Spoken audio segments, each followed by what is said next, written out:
I'm not reading off a script or anything, so this is really just me freeballing. And freeballing. What does that mean? I feel like it might be vulgar.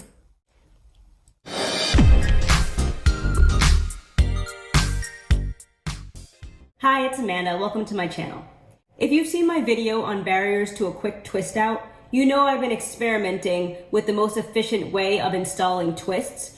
It had been taking me maybe 2 to 3 hours every single week to twist up my hair, and that's in addition to approximately a 7, or so hour wash day. So that whole venture got me thinking about all the pain points you encounter when first trying to come up with your wash day routine. And then once you have that wash day routine, there are just so many different iterations that you could follow. There are multiple, sometimes even controversial ways to pre-shampoo, shampoo, condition, deep condition, and even style.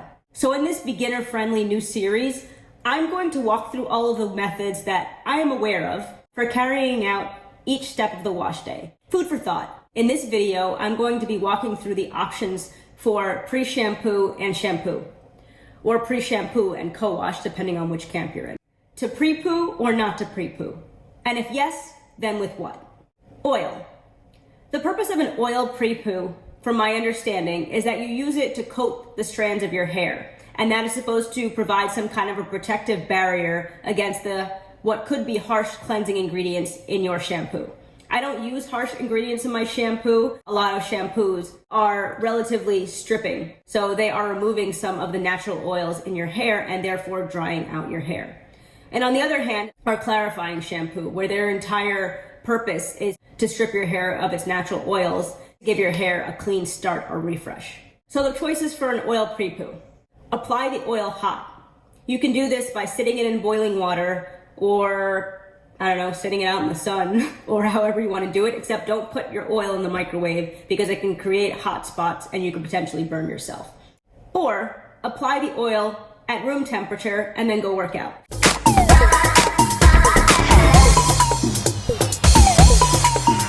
Heating up of your body will provide some kind of perspiration, and that will just heat up the oil in your hair. And it's multitasking, which I love. And the third option is you could apply an oil at room temperature and then sit under a hooded dryer for, 15, 20, 30, 40 minutes, however long you want to sit under it. And then the last option that I can think of is you put on the oil at room temperature and then you put on a mobile conditioning cap. The Hot Heads, I can't think of any of their brands right now. Glow by Day, I think, is another one.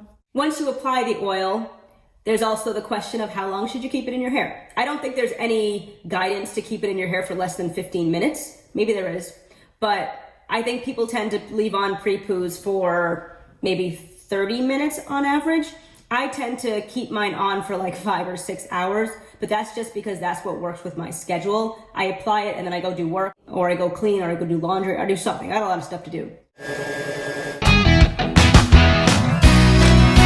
I'm sure it's diminishing returns at a certain point, but I don't know what that is. It's probably 15, 30, or 20 minutes or something like that. I don't know why I went in that order. I apply an oil to my scalp and a little bit on my strands, and then I start my wash day. I don't remember the last time that I did a wash day without prepooing, and I honestly don't think that I would notice a difference even if I did, but you get stuck in a routine. I'm used to prepooing. I feel like if anything, it's helping my hair, it's not harming it, so why not just keep doing it? I tend to use very moisturizing shampoos, my favorite one being that Classy Hair Whipped shampoo, but I still think it's a good thing to prepoo with an oil. So that brings me to the second option for prepooing your hair, and this is also something that I do. I apply the oil to my scalp, and then I apply a rinse out conditioner with a good amount of slip to the length of my hair, because I like to detangle before I start my wash day. And this is just something that carried over from when I was transitioning. When you're transitioning, it's very important to detangle your hair before wash day and keep it detangled, because that line of demarcation and all that, just like the sensitivity of your relaxed hair as your natural hair continues to grow out, you do not want to deal with tangles in the shower.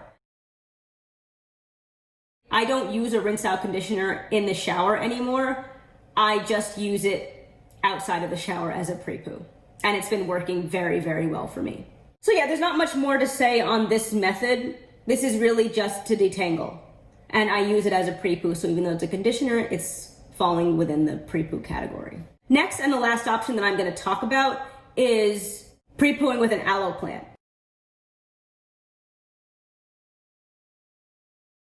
I used to do this religiously, probably for maybe 3 months or so, but I think it was only when I was transitioning. The only thing is, you buy an aloe plant, at some point it's gonna go bad, you have to keep it in the fridge. You know, I was taking this massive plant, I cut it into pieces, but then the pieces were like sticky because the aloe is leaking out, and you gotta keep it in a bag in your fridge, and then it starts to go brown, and it's just like, but I'm not a DIY person, and I wasn't able to find the same quality of aloe in like a commercially sold product, so I stopped using it. But pre-pooing with aloe versus pre-pooing with my slipperiest conditioner, aloe is like the ultimate in providing slip. So it's possible that I needed it when I was transitioning, because detangling relaxed hair when you're like, you know, what, 5, 6, 7 months onward, it's a lot of tangling and it's very delicate hair, so you need something with the ultimate in slip. Next to the aloe plant is probably, which I happen to just have right here, this African Pride Moisture Miracle Aloe and Coconut Water. This has the most slip that I have experienced in a product. A close second being the Honey's Handmade Omega-3 and Fatty Acid Deep Conditioner, but that's a completely different step in your process. I'm not gonna pre-poo with my deep conditioners. So I would actually recommend, if you have the time, you are a DIY person, you like going like the ultimate and natural, go pick an aloe plant or get it from a farmer's market, or I don't actually even know where you get them, because I always got them from different places, but those places ended up always being something like a farmer's market. I hear they sell them at Whole Foods. I haven't seen them there. I haven't seen anything anywhere in 5 months because I've been in quarantine. But regardless, find yourself an aloe plant and give it a shot. Once you pre-poo, there are a few decisions to make. Do you want to pre-poo each section and then put them into twists? Do you want to just keep your hair in the 4 quadrants? Sorry, I didn't mention this. Whenever I do anything with my hair, I do it in 4 quadrants. 2 in the front, 2 in the back. I would probably detangle in 3 or 4 sections within each section.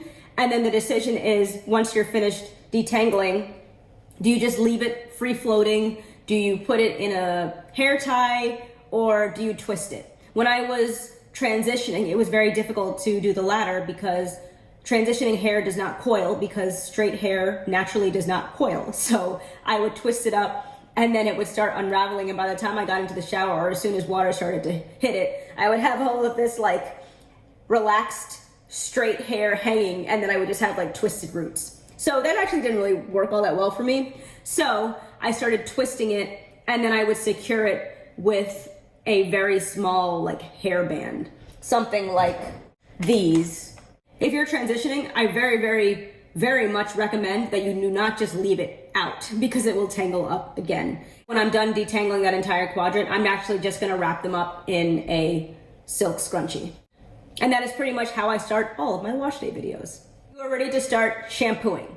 So the options are, rather, let me say, you're ready to start cleansing your hair, because there's not just one way to cleanse your hair. You can shampoo, you can use a co-wash, which is a cleansing conditioner. It's not as strong as a shampoo, and it's not as moisturizing as a deep conditioner. Some people exclusively co-wash, but then the argument is, and this is the one that's the most controversial, your hair is never really gonna be all that clean if you are only co-washing your hair. I happen to not really co-wash as part of my process, but I'm not gonna pretend that I know enough about it to throw my hat in the ring and start telling people they should be shampooing their hair. You should do what works for you. So shampoo, co-wash, or you can use a clay mask, which is another way of cleansing your hair. And I understand some people just do like a apple cider vinegar rinse. I don't know anything about that, so I'm not going to be talking about it in this video. I think with an apple cider vinegar rinse, you just kind of put apple cider vinegar in your hair and then you rinse it out. But maybe you do it after shampooing, and I know it's something about balancing the pH. Let me stop here, because as I just said, I'm not going into this because I don't know anything about it. Still no need to speculate. So I shampoo on a weekly basis. I might use a co-wash, but that's because I do a lot of product reviews. So if a line has a co-wash, I'm probably going to shampoo the following week, or I probably shampoo the last week. I love the co-washes that I've used so far. And before I started doing my dual wash days, which not requires, but which means that I have been comparing my collections against each other every week. I have not done a clay wash in a while. I used to do them every 4 wash days or so. Shampoo, clay mask, or co-wash. But when it comes to a shampoo, how are you going to keep your hair during your wash day?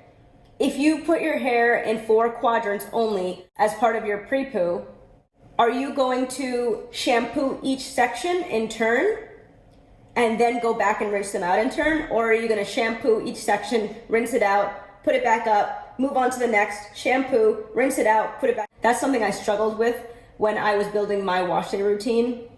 I have a lot of wash day videos on my channel at this point, so just to briefly tell you, I have been shampooing half of my head at a time, but that's only because I've been doing product comparisons. Because my hair is short right now, I haven't felt the need to put it in 4 sections, but when I was transitioning, I guess that was when I really needed to. Because my hair is so dense, it's just easier to work with it in smaller sections. When I was transitioning, I needed to because my hair would tangle up really easily.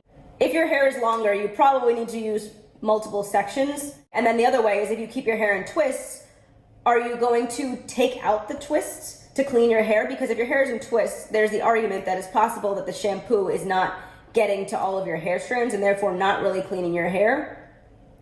But then you're in the shower, you're shampooing, you're taking out a twist, you're putting it back in. You're taking out the next twist. It's just like things are so time consuming. You have to work with your hair and see what your hair will allow you to do. And you know it's not working if your hair gets tangled up. So to dive deeper into the actual shampoo process, you also can decide whether you are going to shampoo using your fingers to clean your scalp, where you just go in there with your fingers and you massage it, or you can use a manual scalp massager, or you can use an electronic scalp massager.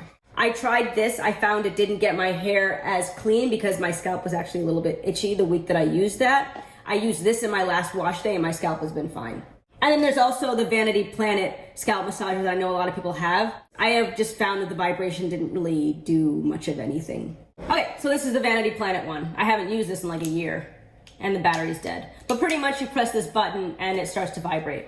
And then the last consideration when it comes to the process of actually shampooing your hair, and this is another controversial camp. A lot of people don't shampoo their actual hair strands. They shampoo their scalp and then they just depend on the water when they're rinsing it out, just running the shampoo down their hair strands and therefore cleaning it. I feel like if you are not applying some kind of manual exfoliation, it's not going to be very effective. And again, this is just my opinion. I have no issue with people that don't clean their strands unless your hair smells.